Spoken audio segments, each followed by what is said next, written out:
Lakers delikado sa standing sa back-to-back laban sa Thunder, dapat makaisa. At Warriors mga natutunan sa panalo. Stats ni Curry sa huling tatlong laro iiwasan sa playoff. Butler tahimik lang pero matibay ang epekto sa panalo laban sa Nuggets. Umiskor si Luka Doncic ng 35 puntos at dumagdag si Austin Reeves ng 30 puntos habang tinulungan ng Los Angeles Lakers ang kanilang tsansa para sa top 4 finish sa Western Conference sa pamamagitan ng 124-108 win laban sa bumibisitang New Orleans Pelicans nitong Sabado. Nag-ambag si LeBron James ng 27 puntos at 8 assists habang si Jackson Hayes ay may 12 rebounds at 6 na puntos para sa Lakers na manalo bago harapin ang mahirap na back-to-back road set kontra sa first place Oklahoma City Thunder sa Lunes at Miyerkules. Ang Lakers ay umangat ng kalahating laro sa itaas ng 4th place Denver Nuggets habang si Reeves ay nag-shoot ng 6 sa siyam mula sa 3-point range at nagtala ng franchise record na 15-3 sa magkasunod na laro. Si Jose Alvarado ang nanguna para sa Pelicans na may 27 puntos at si Carlo Matkovic ay nagdagdag ng 15. Wala sa pagtatapos ng season ang Pelicans sina Zion Williamson, likod at CJ McCollum. Nagrehistro si Yves Missi ng 13 puntos at 11 rebounds para sa New Orleans na may 3 panalo lamang sa huling 11 laro at hindi pa nananalo ng magkasunod na laban mula noong huling bahagi ng Pebrero. Pumasok ang Los Angeles sa ika-4 na quarter na may lead na 93-84 at may kalamangan na 104-95 bago nagsimula ng run para makuha ang 13 puntos na kalamangan sa natitirang 5:55 minutes. Naging mahalaga ang panalo na ito para sa Lakers na kung saan kalahating laro lang ang kanilang kalamangan sa mga naghahabol na teams para maagaw ang kanilang pwesto sa pangatlo.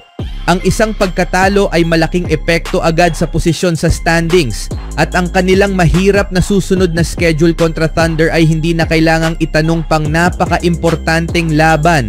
Ano sa tingin nyo dito mga kaibigan? Makaisa kaya ang Lakers sa Thunder? Sa ibang balita naman, matapos ang 2 linggong road trip at sa kanilang ikalawang laro sa loob ng 24 na oras, nagawang iwaksi ng Warriors ang kanilang maagang pagkapagod at nakahanap ng sapat na lakas upang talunin ang higanting team nitong Sabado ng araw. Pinangunahan ni Stephen Curry ang team sa kanyang 36 na puntos at nagsama-sama ang Warriors para sa panalong 118-104 laban sa Denver na nagtapos sa siyam na sunod na pagkatalo nila sa regular season kontra sa Nuggets. Ang Warriors ay na-outscored ang Denver ng 84-60 sa huling 3 quarters na nagbigay ligaya sa sold-out na crowd at naglapit sa kanila sa kalahating laro na lamang sa ika-4 na pwesto ng Nuggets sa Western Conference. Nanatili ang Golden State bilang pang-5 seed sa Western Conference sa panalo na ito. Isang laro ang lead nila sa Minnesota Timberwolves. Nagtapos si Brandon Podziemski na may 26 na puntos at si Jimmy Butler ay nagdagdag ng 19 na puntos bilang suporta sa game high ni Curry. Pinilit ng Warriors ang Denver na magkaroon ng 26 na turnovers na nagbunga ng 23 puntos para sa kanila. Narito ang 3 obserbasyon mula sa ikatlong sunod na panalo ng Golden State sa 4 na laban kontra kapwa Western Conference teams. Si Steph ang bumuhay sa bagal ng kumpas. Naglaro ang Warriors sa unang quarter na tila nasa ulap pa. Maraming defensive lapses, mas maraming dribble kaysa pasa at nagbigay ng 8 puntos mula sa turnovers. Para silang koponan na pagod mula sa back-to-back set matapos ang 2 linggong biyahe. Matapos makabawi ng kanyang mga kakampi ng 9 na puntos mula sa 10 puntos na kalamangan habang nakabench si Jokic ng maaga sa second quarter, si Curry mismo ang kumilos upang buhayin ang kumpas ng kanilang laro. Kasabay ng pagbabalik ni Jokic, si Curry ay umiskor ng 12 sa susunod na 14 na puntos ng Golden State na naggising sa antok na crowd at nagbigay sa Warriors ng 62-58 lead. Matapos nilang mahuli ng hanggang 12 puntos sa simula, pumasok sila sa halftime na may 66-60 lead. Sa 19 na puntos ni Curry sa first half, 12 ay nagmula sa loob lamang ng 5:33 minutes in the second quarter. Ang kanyang mabilisang scoring run kasama ang muling pagsigla ng depensa sa pagkakataon na ito, 16 na puntos lang ang naitala ng Denver sa quarter na nagbigay ng tamang posisyon para sa tagumpay ng Warriors. Nag-init si Steph Curry sa tamang panahon. Nasa isang hindi kapanipaniwalang hot streak si Curry ngayon na itinuturing bilang isa sa pinakamagagandang 3-game stretches na posibleng mangyari. 52 points, 12 3-pointers made versus Grizzlies, 37 points, 6 3-pointers made versus Lakers, 36 points, 7 3-pointers made versus Nuggets. Si Curry na ngayon ang pinakamatandang manlalaro sa kasaysayan ng NBA na nagtala ng 3 sunod na laro na may 36 na puntos pataas at may 4 na pataas na 3-pointers ayon sa StatHead. Hindi lang niya naabot ang marka ng 36 na puntos pataas at 4 na 3 pataas sa 3 magkasunod na laro, kundi pinangunahan rin niya ang Warriors sa 3 malalaking panalo. Tinalo ni Curry at ng Golden State ang Memphis Grizzlies, Los Angeles Lakers at Denver Nuggets sa kanilang huling 3 laban, 3 sa top 6 teams sa Western Conference. Si Curry ay may average ngayon na 24.8 points, 6 assists at 4.4 rebounds per game this season, kasama ang napaka-impressive na 44.8% field goal, 40% 3-point at 93% free throw shooting splits. Sa kasalukuyang forma niya, malamang na mapabilang siya sa All-NBA First Team.